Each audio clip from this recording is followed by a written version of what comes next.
Hello, New Mexico, and welcome to another episode of Around the Roundhouse, a podcast featuring the policies, politics, and personalities of the land of enchantment. I'm your host, Daniel Chacón.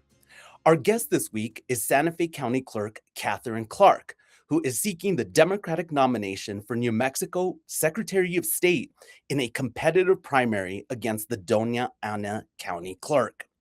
A self-described data nerd, Ms. Clark has a degree in cognitive neuroscience and moral psychology from UC Berkeley and a master's in business administration from the University of New Mexico. Go Lobos. She was elected Santa Fe County Clerk in 2020 and is serving her second term after being reelected in 2024. Madam Clerk, thank you for joining us. It's really, really nice to see you. It's really, really nice to see you, Daniel. How are you? So far, so good. Let's see how it goes. Madam Clerk, before we delve into your background and credentials, let's tackle an issue that recently landed you in the news. A complaint alleging that you violated state statute by releasing absentee and early voting results before the polls closed in four recent elections. Right. Does the complaint have merit? No, the DA already essentially sent a letter back to the complainant. I'm assuming the AG and the Secretary of State will do something similar. The Secretary of State confirmed in the Journal that no results can be released by the clerks if they're using the Secretary of State's results website.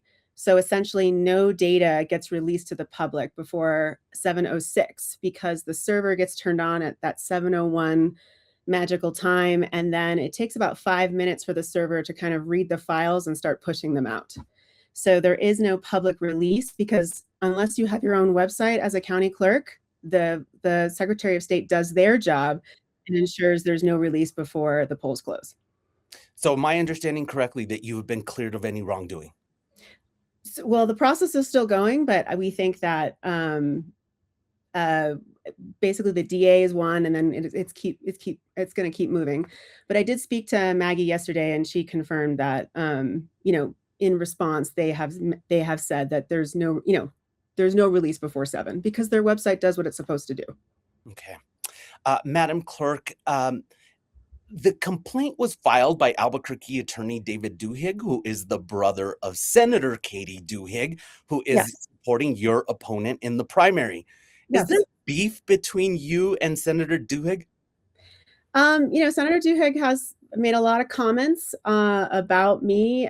So one of the things I did when I saw her accuse me on election night in 2025 of closing my polling sites early is we actually tried to get ahead of the complaint. We actually asked all of our poll workers who were the presiding judges to make statements about when they closed the polls. And then we pulled the tabulator data, and we actually pulled what's called the ballot on demand data, showing that voters were still checking in up to and after 7 o'clock, because unfortunately, her accusation is that I somehow closed the polls in order to get the early and absentee results out. But early and absentee votes are tabulated on separate tabulators. It's kind of like we run 3 different elections in New Mexico. We run an early absentee election, we run an early or absentee in person, as it's called, election, and then we run an election day election. And they're all on separate tabulators. So essentially, the complaint did not make sense, but we wanted to make sure we had backup data. But I will say there's a long-standing tension between the county clerks and Senator Duhigg. I think at one point she had accused the clerks of essentially verbal assault during the Voting Rights Act. It was a fairly, and I was not there that day. So, it's kind of they said, she said situation. So there's been I would say, combative relationship between the senator and the county clerks. So, I just think that we're sort of seeing the political fallout of that tension because Katie is the person who carries a lot of the election bills, but because there's a lot of kind of ministerial devil in the details, you have to know, you've had to have done it in order to know what impact that's going to have. There's certainly tension in disagreement about those bills. Yep. Speaking of Senator Katie Duhigg and what she has said in the past, after Mhm. the governor signed legislation prohibiting armed agents at polling sites, Senator Duhigg alleged on social media that your office tried to kill the bill and that you were now pretending to be in support. She described it as pure political theater. Would you like to respond? Sure. I think the initial vote in the Clerk's affiliate was that Santa Fe abstained. So did Sandoval County and Bernalillo County because we wanted to get more information about the bill. I personally felt like the bill did not go far enough because I was already preparing a letter to ICE using the idea of mere presence as a stronger, more um, stronger, basically protection for voters, because just the mere presence of law enforcement could be considered voter intimidation instead of setting a boundary where ICE could just sit outside of the boundary.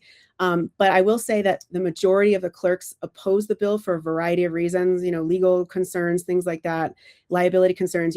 Clerks feel very under attack right now. So anything that they feel like might get them sued, they're very worried about. But unfortunately, because I'm elected to leadership, my deputy's elected to leadership, even if we step away as Santa Fe County, as the majority of the clerks push for something, right, we're sort of stuck in a rock and a hard place. But me personally, my office did not, Santa Fe County was not part of the opposition. In fact, I think my opponent, Doña County Clerk, when they went to the New Mexico Association of Counties to determine whether or not the counties were going to oppose the bill and lobby against the bill, she's on the executive committee. She was there that day, and it was a unanimous decision to oppose the bill. So technically, if we're playing technical games, I'm the only person to not oppose the bill in this race. So, you know what I mean? Like, it's like when it comes to legislation, sometimes you want to find out more information. Sometimes you want it to, the reason why you're abstaining is because you want to make sure certain things are stronger. And I was told by Rena, I actually met with her, that they weren't willing to change the bill because it was so late. And so I said, okay, fine. I guess if I can't have some of the stronger things I want in the bill, that's okay. We need something, right? So Okay. Thank you for that explanation. Madam Clerk, now that we've gotten that out of the way, let's talk about your candidacy. Why are you running for Secretary of State? I think I'm running for Secretary of State largely because what's happening on the national level. I think initially when I ran for county clerk, COVID hadn't happened when I filed. I was really interested in modernizing elections. I'd run elections for so long. I'd been in public service for 25 years, either working in sort of the political sphere or getting folks elected to office who are really people I believed in. And then I would see sort of the differences on whether or not someone was successful based on the implementation, right? We all have the same laws, we all have the same rules, but how the clerk chooses or the election official chooses to implement that can really make a difference whether or not people can actually vote, right? It was really that implementation is such an important piece. So when I initially ran for office, it was all about modernization and making things fair and making sure everyone has access to the ballot. But then we went through COVID, and then we saw Donald Trump really go after elections during the 2020 election. There was a huge amount of election denialism while I was running my campaign. And my third day in office was January 6th. And I think really that was baptism by fire. And that has really defined being an election official in this era. We've seen all this amazing modernization happening in New Mexico. And yet the biggest threat to our elections is the executive overreach. We're starting to see the rhetoric, the trying to interfere with our elections. Fulton County had their ballots taken from them, even after many, many court cases and proof that they did nothing wrong. So we're going to need a Secretary of State who's going to fight back. We're going to need a Secretary of State who's been thinking ahead. I saw Donald Trump coming, and I passed resolutions at the National Association of Counties so we could have a strong platform to oppose him. I've been on Capitol Hill making sure that I'm shoring up the 1 or 2 Republican votes that we have against the SAVE Act. I mean, we're really seeing executive overreach trying to take control of the elections, trying to essentially narrow how people are going to have access to the ballot. And that's something I strongly oppose. And I'm planning on doing everything I can to make sure we prevent the takeover of our elections, as well as defending access to the ballot with everything I've got, essentially. Let me ask you, what separates you from your opponent, Doña County Clerk Amanda López Askin, in the Democratic primary?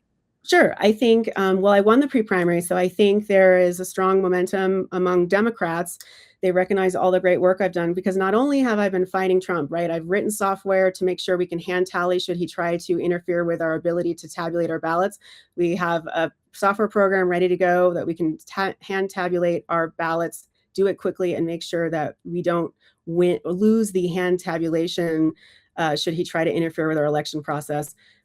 Passed multiple resolutions. I'm the only person who's running who can say that I signed on to a lawsuit and helped defeat his first executive order, and I'm planning on doing it for the second. I've built a national coalition of people at the Partnership for Large Election Jurisdictions, which represents 60% of all the voters in the country. And we are on Capitol Hill lobbying to make sure that we're passing modernization and our belief in access to the ballot, expanding the right to vote. I've won 13 national awards, and I'm literally the only person in New Mexico who holds both a national and state certification in election administration. So not only am I, out in front, on the front lines defending access to the ballot, but I'm also modernizing at the same time, and really doing sort of the best of what we want, which is that we want to continue what Maggie has done, which is modernize, create more access to the ballot, but at the same time defending from what we're seeing as the threat, the existential threat from this administration. Madam Clerk, what, if anything, would you do different than our current Secretary of State, as you mentioned, Maggie Toulouse Oliver, if you win an election? Well, I think that one of the challenges Maggie has had always in any executive office is convincing the legislature to give them more money.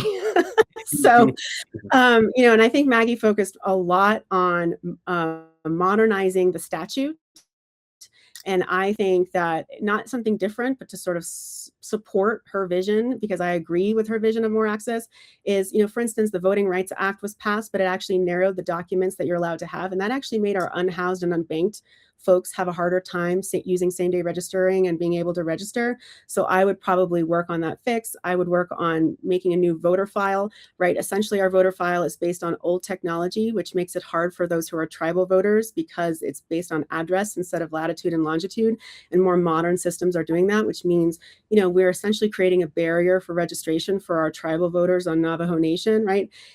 I want to modernize so that way we're actually making it easier to vote. My vision technology should make it easier for people to vote, should be more accessible. I want to democratize the office. So essentially, there's language on the ballot that is not put in everyday terms. It's put in legalese. And I want people to know what it is they're voting on. So I would like to have a bipartisan committee that essentially translates some of the legalese we see coming across from either local entities or the state legislature to make sure that people really feel empowered about what it is they're voting for, right? My goal is to make sure that the Secretary of State's office belongs to everyone, and that if you want to vote, you will have access and your vote will count. Speaking of voter access, some Republicans have pushed for voter ID at the polls. What's your position on requiring voters to show some proof of identification before they cast a ballot? So I think this is a huge misunderstanding about what it is we're doing at the polls. So we actually do have voter ID. We have to identify ourselves, we have to give our address, and we have to give our year of birth. That is voter ID. We are giving voter ID, and we have to affirm 3 times that that is our correct information as a voter. What I think Republicans want is a photo ID, right, which is a narrower thing. And what we know is that not everyone has access to a photo ID. They may not have updated photo ID.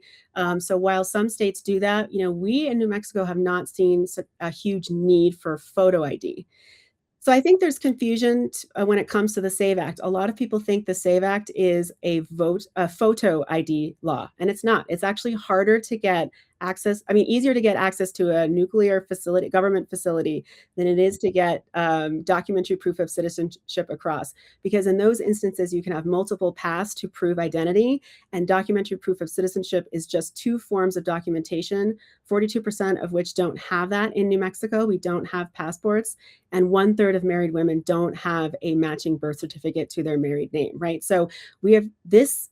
The problem with the SAVE Act is that people thought it was, this is a photo ID bill. It's not. It's creating a very narrow way of registering to vote. It requires you to re-register to vote, which, as we saw with TSA, when government has very narrow ability to have as many people that have demand on the system, you see long lines, right? So, our concern as election officials is that there's a lot of misinformation about the SAVE Act. There's a lot of, good PR around the SAVE Act being something about photo ID, and that is not what it is. It is very, very difficult to meet voter registration requirements under the SAVE Act rules.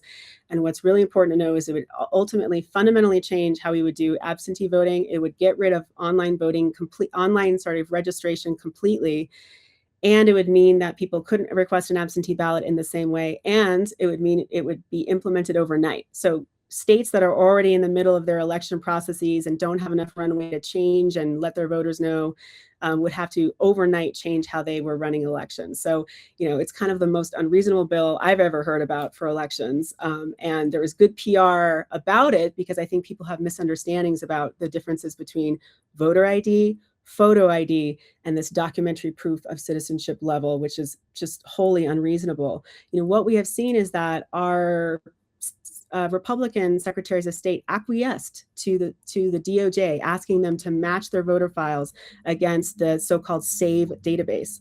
And what they found was maybe 30 people were maybe not supposed to be registered. And of those, very few of these even bothered to vote out of millions of voters. So the Republicans did the data analysis for us and showed this really is not a problem. So why disenfranchise thousands of people for essentially a group of people who may be put accidentally on the voter rolls, but actually really, really aren't voting? There's maybe one or two out of millions of voters. You spoke about misinformation, which we've obviously have seen a rise of in recent years. How would you combat misinformation as Secretary of State? Well, so we've actually done a pre-bunking program, a very strategic pre-bunking program in our in our county clerk's office. So what we do is a Democracy 101 program. We go into all the high schools. We have a kids voting program at polling sites during early voting, and we actually go over what we would consider myths in a very accessible way to help combat. When you're first having your experience of voting, we actually pre-bunk a lot of the misunderstanding about how elections work. So that's one. Two, we have an informed citizens program in our county. We encourage people to take it so they can learn everything about elections. We have training of our poll workers, right? How to deal with media, how to not let a rumor, because we always say, the mitote is strong in Santa Fe County. So we're going to see it on the internet before I even get a phone call about it. So this is how you talk about elections while you're a poll worker or a presiding judge, so that the people who are hearing you don't get misinformation. Because what we have seen over and over again is once the headline is made, that's what people remember. They don't remember that you got it right eventually. They don't remember that at the end of the day, it was still accurate. What they remember is that the results were delayed, that they think that there was something wrong. If they had to wait for too long, that people actually mistrust elections. This is why I'm such a strong advocate of the clerks loading absentee and early voting so it's ready to go right at 7:06, because I do believe that the server should QC the data. Compare the number of voters they're reporting to the number of voters that are on the voter roster, which is electronic at the Secretary of State's website. Because what we saw in the fall is that Valencia County accidentally uploaded test data, and then they didn't catch it until the very end. And then there was all this misinformation about, was it the machines, was it the tabulators? And it was human error, and it created doubt in the election. And we know that when people have doubt about elections, they do not go and vote. One of the things that you can do to protect democracy is make sure you have high turnout. And the way you do that is you run high trust elections, which means results start coming out as soon as possible after the polls close at 7:06, and then we roll through election day, and the chips keep coming in from the election day sites, and we finish about 10 o'clock, right? That should be our goal as election officials, is to pre-bunk misinformation, to have a strategic communication plan, right? To make sure you're getting out in front of mis and disinformation as quickly as possible, but you're also running high trust elections so that people know, they see their results coming in and they know their vote counts. Madam Clerk, do you have a record of running high trust elections in Santa Fe County?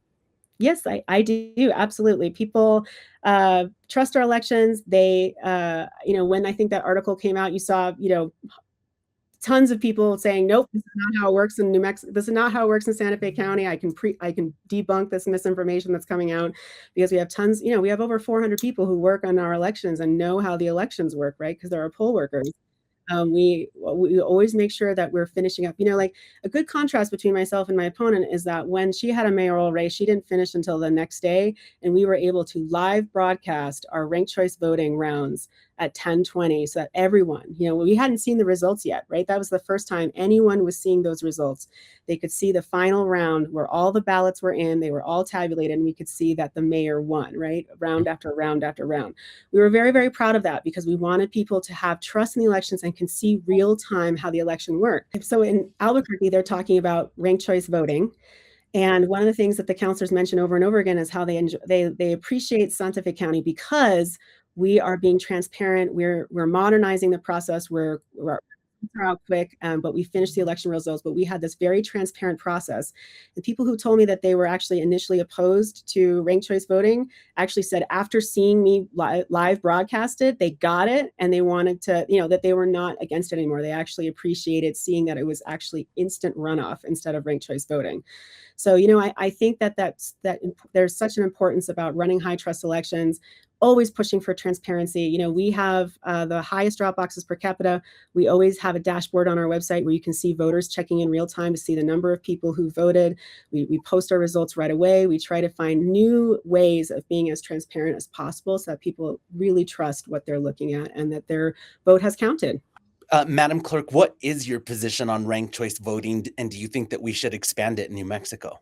So that's actually something I'm running on, but I want to be very clear that I don't think we should force people.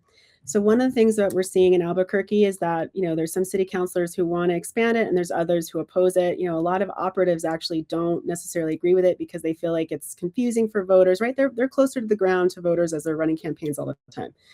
I think Santa Fe County chose it, right? We as an electorate put it on the ballot and we overwhelmingly chose it. And as we've gone along, people have gotten used to it. And, now that we're teaching it in schools and people are just getting used to it, it makes sense. But I think that there is I'm sympathetic to the critique that for people who are not regular or less educated voters, they may find ranked choice voting to be confusing at first.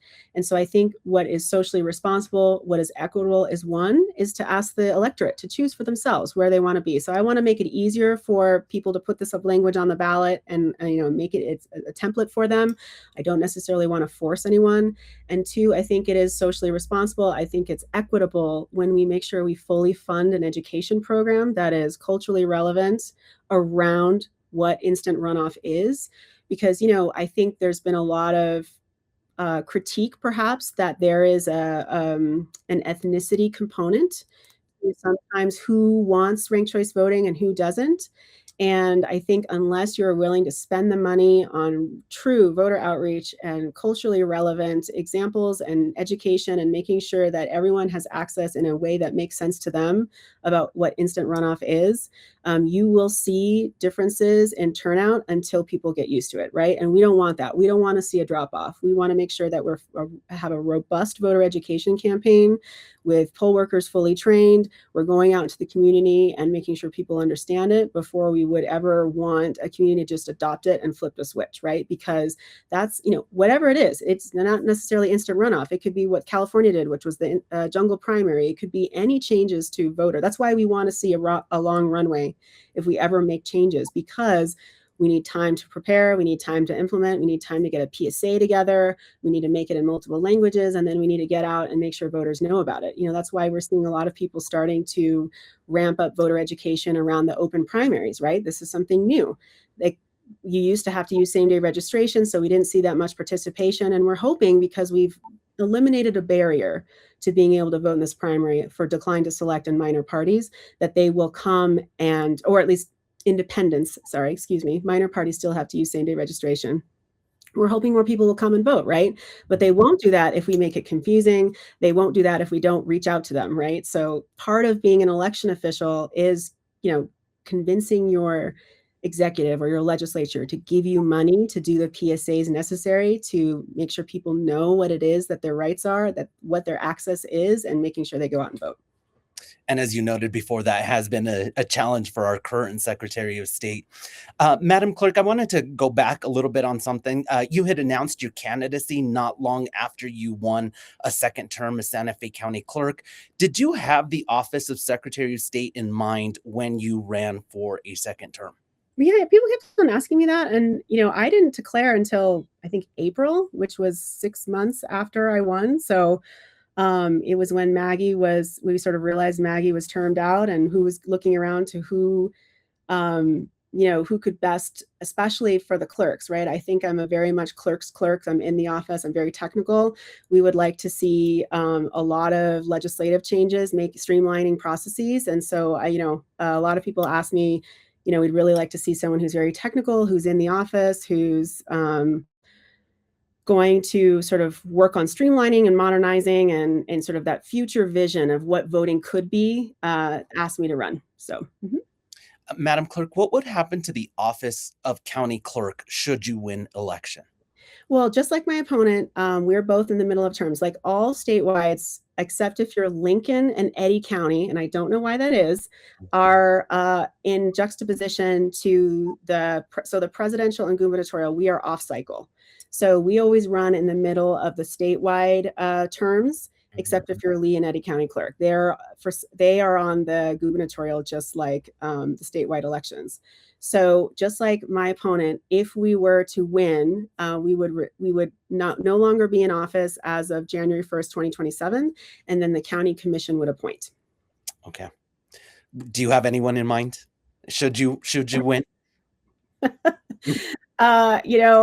I think the county commission is going to choose, and I'm sure if that is something that comes up, they'll ask my opinion. But right now, it's kind of like there's a lot of rumors right now about who I'm going to hire in the office, right? It's like the mitote, and I want to say, like, everybody who's been suggested to me is someone that I am not hiring or have not thought of hiring. I honestly actually want to have a transition team of people I trust who know about elections, who probably don't want the job. And, I am actually going to make a commitment that people who are on my transition team are not going to be people who will get a position in the office. I'm not necessarily sure I want to change necessarily much in the office, right? You don't know, though, until you do transition, and then you kind of figure out what the office needs and what are the challenges, and talk to the staff, because I just think it's bad luck. One, I'm an old elections girl, right? Like, pinch salt, turn around 3 times, don't jinx it. So don't talk about hiring before you have the gig. And 2, I really believe in this idea of, like, gather information, be data driven. I'm a scientist in training. I really don't want to do things based on instinct or what I feel like right now. I want to look at, what does the office need? What does the budget say? What does the staff say that we need to make the most successful? Because, you can't have an office that's going to be behind. You can't have an office that's going to be struggling, because I truly believe we are in an existential threat to our democracy. And I am not personally willing to put my needs ahead of what that office needs to protect our rights to vote. Really, like, that is, to me, the most important. I read that you began your professional life as a union organizer. Tell us about your career and how you ended up in New Mexico, and how you are able to pronounce mitote so clearly. Well, I am a military brat. My dad did 22 years in the Air Force, born in Germany, lived in Spain. And that is why you hear the mosh, I think, when you hear me talk. My sister is actually totally bilingual. My niece and nephew speak Spanish at home. My parents, my sister, make fun of me pretty much every family gathering, because I'm the worst Spanish speaker in our family, and I hate it. So, like, feel free to tease me too. So, when I go to Spain, I joke, 2 weeks in Spain, 2 glasses of wine, my Spanish is back. So, I just have to get there. But then we moved around a lot to different Air Force bases while Clinton was closing bases. So my dad was sort of stationed to help set up medical clinics while these bases were closing. I was lucky enough to graduate from a high school to be able to go to a public university, a really good one, University of California. And while I was there, I was so disappointed to find out that you had to schedule your protests. I had this idealized view of Berkeley, which was like, we're going to fight the man. And they're like, no, you have to schedule your protests, and I was just like, what? So I really got interested in student government. I really got interested in running campaigns. That's where I really saw, Alameda County is notorious for pretty, like, rocky elections. So I had the first up in front view of what happens when the county clerk does not plan ahead, right? Didn't think students were going to register, didn't register them, ran out of provisional ballots, people didn't get to vote. It was a mess, right? So I really got to see the difference between really good implementation versus really bad implementation was. And while I was there, I was really interested in why people become Democrats and why people become Republicans, which is why I worked really closely with George Lakoff, and was really interested in what is that, how do we make that moral core that we see the world. And while I was there, I was working in a lab, and I was part of UPD CWA, which is a technical, nerd union. Basically, we're the nerd union. And in 2008, while I was a lab manager, and I was the union organizer, because my mom was was in a union. My grandma was a third grade. She was in a union. My great grandfather was in a union. My great great grandfather was in a union. Union, right? So it just made sense to be in a union, and I was the union organizer because everybody was like, I don't know if I want to do that, and I was like, no, we need to have an organizer. Yes, I will be the organizer in my department. And they fired 3 people, one of whom had leukemia and was dying, and he needed 2 months to go or his wife would not get his benefits. And so, we organized, we picket the chancellor's lawn, and we got those 3 jobs back. And that person never came back to work. He ended up dying, but at least we were able to negotiate. The rest of the union members could donate time so that he could get to that retirement, so that his wife could have retirement benefits. So, I get really emotional about being in a union because it's all about the democracy, right? We are seeing billionaires, we are seeing private equity, we are seeing, huge wealth inequality. We're seeing people trying to suppress our ability to vote. We're seeing Elon Musk trying to buy a Supreme Court race, right? A couple of years ago. This is really a fight about who gets to have a voice, and is this going to be a true democracy, or is it going to be an oligarchy? And, a union is the best way to have that education that, by yourself, maybe you're going to get, stomped on, but you organize together, one voice as an electorate or as a community can really make a difference. And Madam Clerk, what brought you to New Mexico? My parents retired here. Okay. So when my dad retired, we all moved to New Mexico. I've actually lived in New Mexico longer I've lived anywhere else. It's a true story. It's the land of enchantment. You can't, I think it's partially that, New Mexico reminds me a little bit of, I was in Spain, it was right after Franco. I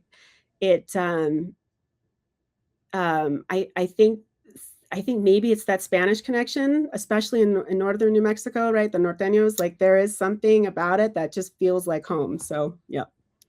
Madam Clerk, as we enter the final stretch of the primary, what's your game plan to win this election? Well, we got about equal money. I do have momentum coming out of the pre-primary. I had a lot of volunteers, and I think it's just working hard, asking people for their vote. I mean, I think it's really, I think voters don't necessarily like to be told who to vote for by powerful people. I think they're feeling very frustrated by, undemocratic processes. They want to talk to the candidates. They want to know that you're going to fight for them. Because I think people are worried, about our democratic process, and they're worried about our democracy going forward. So, I would love to chat. I would be happy to answer an email, love to go to coffee if you're interested. But I really believe in that retail politics of shaking hands, talking to people, right? They can look you in the eye and know that, size you up. You know what I mean? So, and I do think this race is winnable, but of course I need to talk to as many voters as I can. So, yeah. Obviously, this is a statewide race. I mean, are you going around New Mexico and meeting folks on the ground? Yeah, I was in Lincoln yesterday, so I had to, drop, work in the day, and then get in the car as soon as I can, and then drop down there. It was election school, right? So we were doing election school, and as soon as election school was over, I had a couple meetings, and then went down to Lincoln, and then came back. Got to work today, and do another event, and yeah, it's. I really love my job. It's like the best job ever, making sure people get to vote. But I will say campaigning is not necessarily my favorite part. I love meeting people, but I'd much rather be the person in the office making sure you get to vote, right? That I'm the election nerd. I want to do elections. It's the best job ever. But I will say campaigning is a grind. It is really a grind. And it's been almost a year. So, so if you see the bags under my eyes, it's nothing personal. If you see me yawning, it's nothing personal. Well, you and me both, because we are gearing up for a full swing of election coverage here at the New Mexican. Madam Clerk, am I missing to ask you anything or anything you would like to add, or a kind of a party message to voters? Yeah, I mean, I think that I'm the candidate who absolutely has a proven record of defending rights to vote. Just I've done things to block this administration. Have won 13 national awards, really worked hard on being the person who's the expert to streamline elections. I mean, in Santa Fe County, we have the best voting in New Mexico. And I'd really love to earn your vote. So if you want to go to Katharine Clark, Katharine, Clark.com, you can read about me and my platform. And of course, you can always text me, 505-819-3353. Well, awesome. Thank you so much, Madam Clerk. And thank you, as always, to our viewers and listeners for tuning into Around the Roundhouse. Join us every week as we talk to newsmakers in the political realm by subscribing to our podcast through Spotify, Apple, YouTube, or wherever you get your podcasts. For the latest developments, including, as I mentioned, our full swing, and I can't stress that enough, full swing of election coverage. Follow us online at SantaFeNewMexican.com, where you can also subscribe to our political newsletter, The Roundhouse Report. Until next time, I'm Daniel Chacón, and this has been Around the Roundhouse.